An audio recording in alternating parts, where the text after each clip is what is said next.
Bonjour à tous. Je vous propose aujourd'hui une petite vidéo plutôt rapide sur le contrôle des disques durs, les interfaces de contrôle des disques durs, en particulier sous Windows, mais ça marche aussi sous d'autres OS, à savoir la différence entre le contrôle IDE et le contrôle AHCI. Alors, par défaut, la plupart des gens qui installent Windows sur une machine, etc., l'installent malheureusement en mode IDE, et pas en mode AHCI, qui est un mode qui a été introduit plutôt récemment, enfin c'est-à-dire il y a largement moins de 10 ans, à savoir qu'il est supporté nativement par Vista par exemple, ce qui vous donne un ordre de grandeur. Il est aussi supporté évidemment par Linux depuis le noyau de 6.19, ce que je vois sur la page Wikipédia, et par macOS. Mais ce qu'il faut savoir, c'est que par défaut, la plupart des cartes mères arrivent avec le mode IDE, donc le mode le plus compatible en fait, le mode historique de gestion des disques durs activé par défaut. Et malheureusement, donc le mode AHCI est désactivé. Et le mode AHCI apporte quelques fonctionnalités intéressantes. Alors, il apporte un gain de performance, plus ou moins significatif en fonction de vos disques, etc. Il apporte quelques petites fonctionnalités intéressantes, surtout quand on a des SSD et qu'on veut l'exploiter, c'est le branchement des branchements à chaud. Ça peut être intéressant. Et puis, quelques fonctionnalités d'amélioration des performances. Alors, il y a le NCQ en français, qui permet d'optimiser les recherches de données, essentiellement sur les disques durs à plateau, en optimisant les mouvements de la tête de lecture. Voilà, donc tout ça dans des buts d'amélioration de performance. Alors malheureusement, une fois que l'installation de Windows, alors je vais me focaliser essentiellement sur Windows, mais une fois que l'installation de Windows est faite, et que vous allez dans le gestionnaire de périphériques que j'ai préparé ici, je ne sais pas si on verra bien l'écran, sinon je ferai une petite capture, mais en gros vous avez ici d'inscrit contrôleur IDE à tapis, et vous avez contrôleur IDE standard, et il n'y a aucune notion d'HCI, en fait vous avez installé votre OS en IDE, avec le support IDE. Et le problème c'est que si vous retournez dans le BIOS pour changer ce mode de gestion des disques et que vous redémarrez l'ordinateur, bah, il se trouve que Windows refuse de démarrer, va constamment redémarrer en boucle et ne démarrera plus. Donc pour ça il y a une petite procédure à suivre, et c'est le but de cette vidéo, c'est de vous la décrire. Je veux juste préciser, vous donner une petite recommandation avant qu'on commence. Il faut savoir aller dans le BIOS, donc ça je vais vous montrer, mais c'est forcément spécifique à chaque constructeur de carte mère. Donc j'ai pas une recette miracle, il faudra adapter en fonction de votre matériel. L'endroit où ça se trouve dans le BIOS, c'est pareil, c'est pas toujours au même endroit suivant les fabricants de BIOS. Et enfin, il y a un petit risque en l'activant.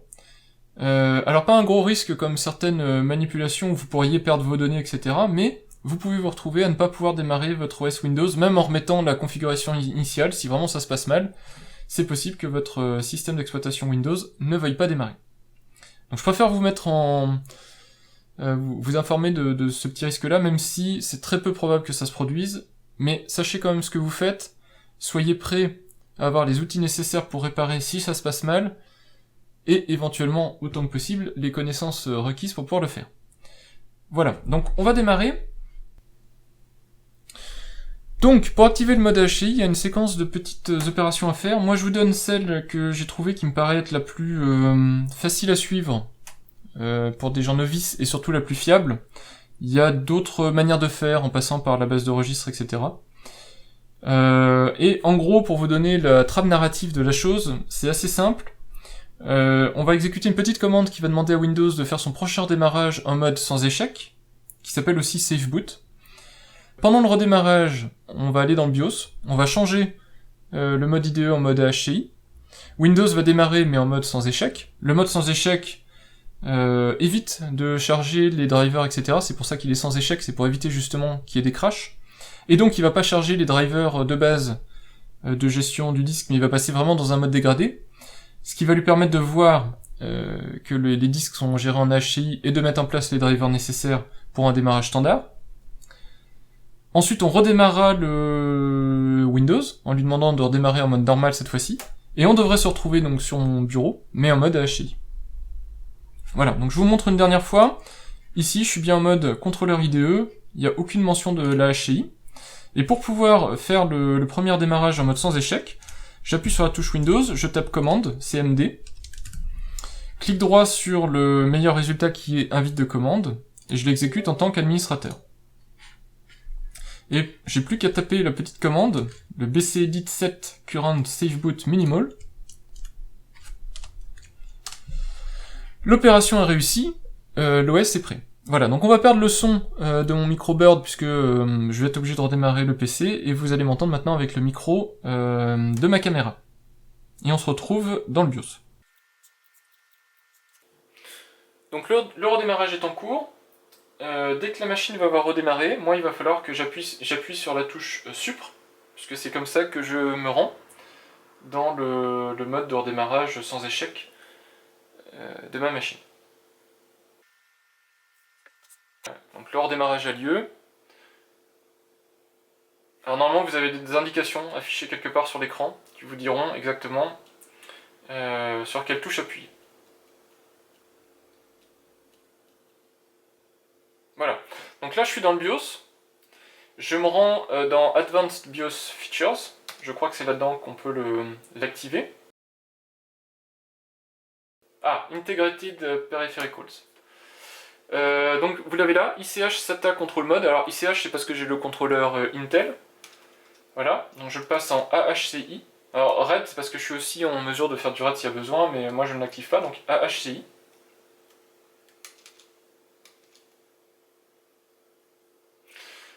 Et je vérifie aussi si j'ai pas d'autres... ici j'ai un deuxième contrôleur SATA. Donc éventuellement, moi je l'utilise pas, l'onboard SATA IDE device. Mais si vous l'utilisez, si vous avez un deuxième contrôleur SATA, c'est en général ce que font beaucoup de fabricants, il faudra aussi activer la HCI sur ce contrôleur-là. Donc, contrôleur natif de votre chipset, je ne sais pas si on dit toujours chipset pour les générations courantes de cartes mères, HCI, et également si vous avez un contrôleur secondaire, activez la HCI dessus. Moi je le laisse désactiver puisque je ne l'utilise pas de toute façon. Voilà, quand c'est fini, n'oubliez pas de faire Save and Exit. Si vous ne sauvez pas, évidemment, il ne va rien se passer. Donc là maintenant le PC s'éteint et va se rallumer. Mais il se rallume en HCI. Et si on n'avait pas fait la petite manipulation précédente quand Windows fonctionnait, Windows aurait démarré normalement et aurait posé problème. Là normalement, théoriquement en tout cas, Windows va démarrer en mode sans échec. Voilà. Donc vous voyez ici un démarrage dégradé. Démarrage dégradé de Windows. Donc, invite de commande, toujours clic droit plus exécuter en tant qu'administrateur. La commande à taper, alors à savoir bcdedit slash delete value current saveboot. L'opération a réussi. Voilà. Maintenant, il vous suffit plus que de redémarrer la machine. Donc, maintenant ce coup-ci, cycle de démarrage complet, mais en mode démarrage standard.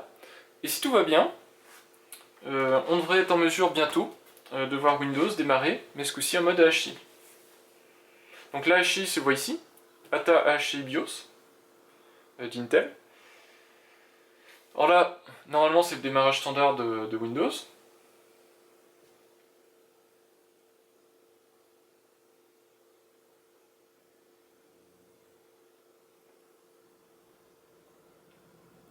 Voilà, donc je suis maintenant sur mon bureau Windows. On va aller tout de suite dans le gestionnaire de périphériques, dans les contrôleurs IDE. Et on voit la différence ici, c'est marqué contrôleur AHCI SATA standard. Donc il n'y a plus la liste des contrôleurs historiques qu'il y avait là, les contrôleurs ATA et les contrôleurs IDE, qui ont été maintenant remplacés par ce contrôleur AHCI SATA standard. Par contre, vous voyez que je dispose toujours de mes disques. Ça se voit aussi dans gestion des disques. Voilà, donc j'ai bien récupéré ma partition système, j'ai bien récupéré mon deuxième disque dur qui est mon disque dur à plateau. Tout est là. Voilà, donc c'était une petite vidéo rapide pour vous montrer que c'est pas si compliqué que ça, après l'installation de Windows, de faire la bascule IDE vers AHCI. Prenez quand même quelques précautions. Déjà, regardez cette vidéo là jusqu'au bout, regardez que j'ai pas oublié de mettre en description les commandes pour faire les redémarrages dans les bons modes appropriés. Posez-vous la question si vous avez besoin de le faire ou pas. Moi je vous conseille en tout cas d'activer ce mode de gestion là. Le seul inconvénient en fait que ça va avoir à mon sens, c'est que le démarrage de la machine est encore un tout petit peu plus lent, d'1 ou 2 secondes, parce que le BIOS HCI se déclenche, ce qui moi ralentit le démarrage de la machine. Voilà, mais sinon vous devriez gagner un petit peu en performance, un petit peu en stabilité, fiabilité de l'OS, parce que c'est quand même plus moderne dans la gestion des disques, et c'est fait pour ça. Voilà, bah, j'espère que cette petite vidéo là vous aura aidé, que toutes mes informations sont claires et précises, et que vous retrouverez vos billes une fois que vous aurez redémarré. Merci d'avoir suivi la vidéo, bonne journée, et à bientôt pour de prochains tests et de prochaines vidéos.